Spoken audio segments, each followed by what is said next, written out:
എന്റെ മോന്റെ അടിയന്തരം വിളിക്കാമെന്നാണ്. കർമ്മം ചെയ്യാൻ ഇത്തിരി ചാരം പോലും ബാക്കി വെക്കാണ്ടാണ് അവൻ പോയത്. എന്നാലും അവന്റെ പേരിൽ ഒരു പിടി ചോറെങ്കിലും കൊടുക്കണ്ടേ കരക്കാർക്ക്? അത്രയ്ക്ക് സ്നേഹിച്ചതല്ലേ അവര്. ശാപം കിട്ടി എന്റെ മോൻ പോയിട്ടും ഈ കടല് കനിഞ്ഞ കരക്കാരുടെയൊക്കെ പട്ടിണി മാറിയ. എന്റെ മോന്റെ കൊലച്ചോറ് നിന്നിട്ടാണെങ്കിൽ അവരുടെയൊക്കെ പട്ടിണി മാറട്ടെ.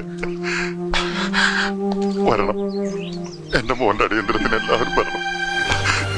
കരക്കാര് പറഞ്ഞ കേട്ടപ്പോ ഞാനും അറിയാതെ വിശ്വസിച്ചു പോയി. ദിവാര, നീ എന്നോട് പൊറുക്കണം.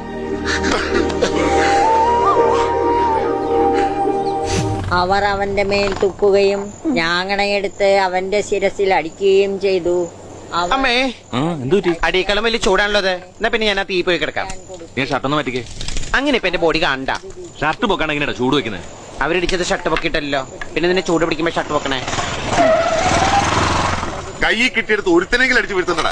പട്ടിയെ പോലെ അവന്മാരെ തല്ലും കൊണ്ട് വന്നിരിക്കുക. ആ പേടിത്തുറമാരെ എന്നെ താഴെ നിർത്തിയല്ലേ എനിക്ക് എന്തെങ്കിലും ചെയ്യാൻ പറ്റുമോ? വായുവിൽ നിർത്തി വോളിബോൾ കളിയായിരുന്നില്ലേ? പിന്നെ താഴെ നിർത്തിയാൽ ഒരുപാട് ഉണ്ടാക്കും. എന്തുണ്ടാക്കിയല്ലേ? എനിക്ക് ഒരു പ്രശ്നമില്ല.